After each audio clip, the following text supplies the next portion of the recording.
Olá, essa é mais uma aula do primeiro módulo do curso sobre cobertura eleitoral promovido pelo Knight Center para o Jornalismo nas Américas com apoio do Google News Initiative. E nessa aula eu queria tratar com você de um estudo de caso, de um erro de divulgação que teve consequência prática. É o caso das eleições para governador de São Paulo em 1998. E ele prova que tudo que pode dar errado, dará. Então, esse gráfico das pesquisas Datafolha mostra qual era o cenário daquela eleição para governador. Então, essa daqui é uma pesquisa estimulada no primeiro turno. A curva em azul claro, lá em cima, é a curva do Paulo Maluf, que estava liderando isolado as pesquisas. E praticamente já estava no segundo turno. Porém, era um candidato que todo mundo queria enfrentar no segundo turno, porque ele tinha uma rejeição muito alta. É tipo um Bolsonaro. A curva em azul mais escuro é a curva do Francisco Rossi, que tinha largado na frente. Ele era um ex-prefeito de Osasco, um ex-deputado federal, um cara que tinha um eleitorado mais popular, evangélico, menor escolaridade. Mas ele vinha em queda. Como vocês podem ver, ele tinha saído de um patamar de 28%, depois foi para 20, oscilou para 25%, depois caiu para 19% e ficou oscilando nesse patamar. Aí você tinha o candidato, portanto, o Rossi estava na briga pela segunda vaga no segundo turno. Contra ele disputavam o Mário Covas, candidato do PSDB, que é a curva vermelha, que vinha ali meio patinando nesse patamar de 17% ao longo de praticamente toda a campanha. E a Marta Suplicy, candidata do PT, que é a curva amarela, que vinha crescendo muito lentamente, às vezes um ponto, às vezes recuava um ponto, depois crescia mais e ficava ali nesse patamar. E o Quércia, que era ex-governador, que vinha em queda e transferindo votos provavelmente para Marta. O que aconteceu nessa eleição? A margem de erro era de 2 pontos para mais ou para menos.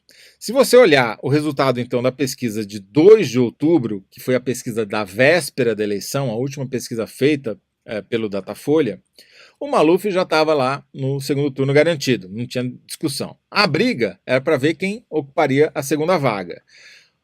Pelo Datafolha, poderiam tanto ser o Rossi, que tinha 18, e, portanto, levando em conta a margem de erro, poderia ter no mínimo 16, o Covas, que tinha 17, portanto, poderia ter 19, ou seja, tecnicamente empatado com o Rossi, e a Marta também estava empatada, porque ela tinha 15 e, tecnicamente, poderia chegar a 17. Enquanto que o Rossi poderia ter no mínimo 16.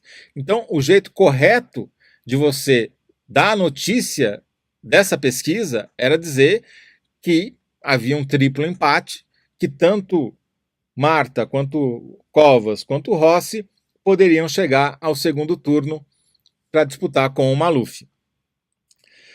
E vamos lembrar que essa também foi uma eleição peculiar, porque foi a primeira eleição de presidente e governador com urna eletrônica para todo o eleitorado de São Paulo. Era a primeira vez que todos os eleitores iam experimentar a urna eletrônica com aquela sequência meio esdrúxula de votação, começando por deputado estadual até chegar no governador, até chegar em presidente.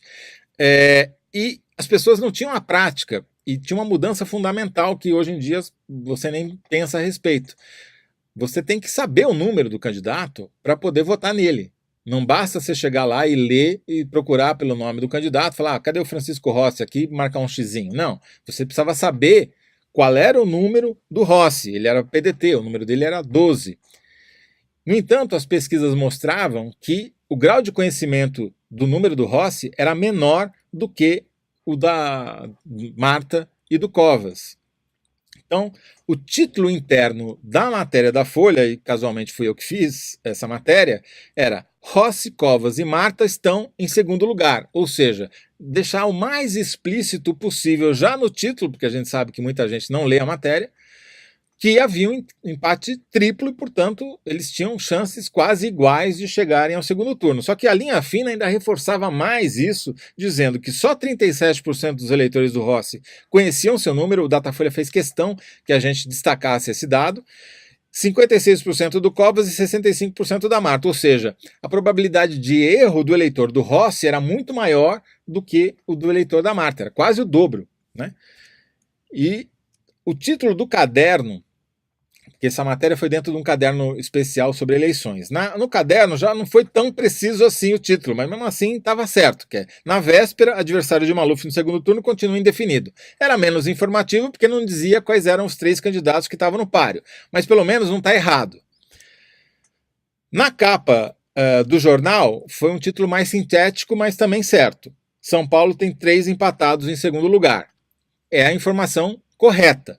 Rossi, Covas e Marta chegam à véspera de disputa com chances iguais, ou chances de ir ao segundo turno. Não diz iguais porque de fato não eram iguais, mas dava o recado certo. Mas não foi o único jornal, a Folha foi exceção. Em geral, os outros veículos deram errado essa notícia, como você pode ver aqui pelo Estadão. Covas e Rossi acirram disputa pelo voto útil. O Jornal Nacional, da véspera da eleição, foi na mesma linha, ignorou a Marta. E o resultado qual foi? A Marta chegou no Datafolha com 15% e acabou tendo 19% na urna. Pela margem de erro, ela poderia ter 17%. Ela teve um desempenho superior, né, fora da margem.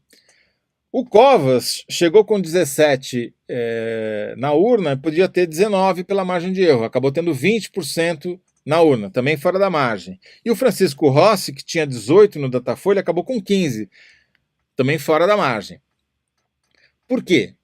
Muito provavelmente porque houve um erro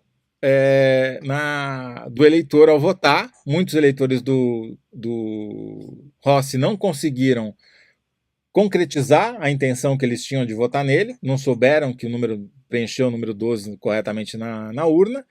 E você teve movimentos de última hora, você teve claramente um movimento de voto útil no Covas, porque muita gente mal informada achou que a Marta não tinha chance de chegar ao segundo turno, e para evitar um segundo turno entre Rossi e Maluf, que eram 2 candidatos com perfil semelhante, acabaram trocando o voto da Marta para o Covas, e o resultado foi que a Marta não foi para o segundo turno com o Maluf por 74 mil votos, que no universo de São Paulo é ridículo, é menos de 0,5%, é 0,4%. Então, um erro de divulgação pode ter um impacto decisivo numa eleição.